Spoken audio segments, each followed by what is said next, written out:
Maori चाहिँ भागेको कारणले गर्दाखेरि माउरी चाहिँ घर छोडेर गएको भएर फेरि त्यहाँ रुखमा गएर बसेको छ।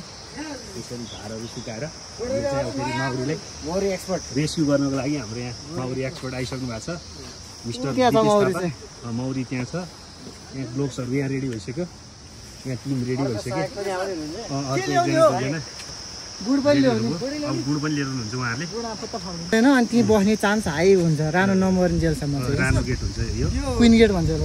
निकाल्नु पर्दैन केही गर्नु पर्दैन। यो पुस्यो हो यसबाट आगो जानकारी हुन्छ कागजलाई आफ्नै त हो। धेरै रहेछन् कि 2 महिना 1 महिना नि मान्छ त्यसले।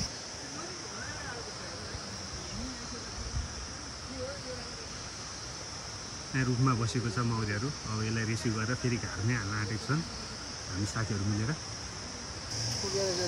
हाम्रो Maori specialist mister Rupesh Thapa अनि राजु श्रेष्ठ माउरी ओनर हाम्रो डाक्टर साहब मेडिकल डाक्टर साहब र हामी यसरी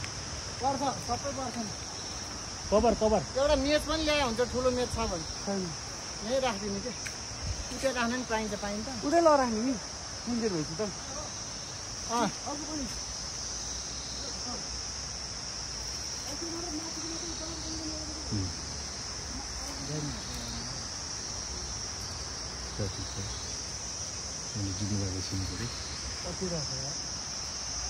हाम्रो यहाँबाट भागेछ क्या भागेको चाहियो नि त। हामी एउटाले हुँदैन नि रङ मङ्गिन्छ नि 2टा हाल्यो नि।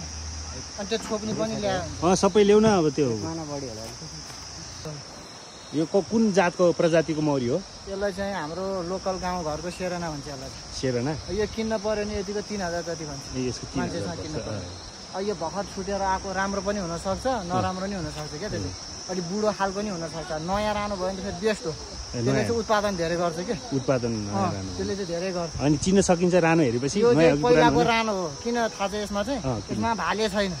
अब यिनीहरू जाडो महिना लाग्यो न्यानो खोज्नलाई चाहिँ हिँडेको हो क्या यिनीहरूको रानो चाहिँ हुन्छ। अब यहाँ यसमा रानो छ कि छैन अब भोलि मात्रै थाहा हुन्छ।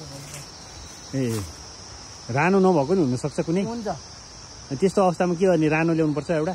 रानो ल्याउने चाका हाल्ने नभए अर्को रानोमा यो कम्बिनेसन राखिदिने। अनि रानो रहेछ भने त भाग्ने चान्स धेरै हुन्छ नि। भाग्दैन रानो त्यहीँ बस्छ भाग्दैन। रानो नभए नि बस्छ त्यो चान्स हाई हुन्छ भाग्ने नभाग्ने। रानो छैन भनेर त्यहीँ बसिरहने चाहिँ नि हुन्छ क्या चान्स। ल 2टा भए पुग्छ। त्यो छोप्नु चाहियो। 3टा किन हाल्छ 3टै हालिदिउँ। 2टा भए पुग्छ। किन हाल्नु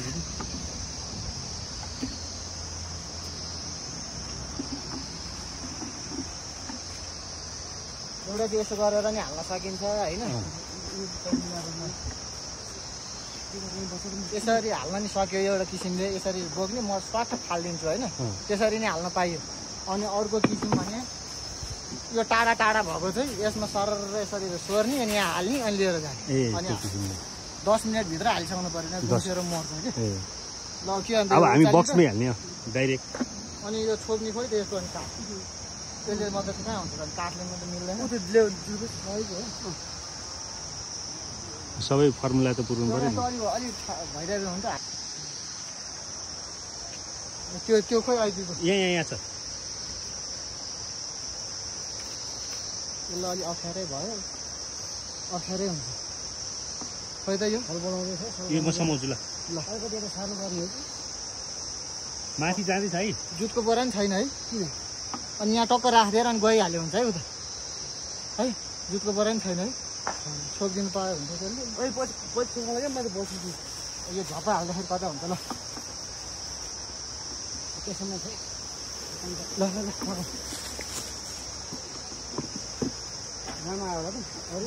बाँकी छ त धेरै। अब त्यो झोलामा हालौँ न प्लास्टिकमा ढोक्रामा। क्वीन गेट त्यो बाहिर कसरी निस्क्यो त्यत्रो?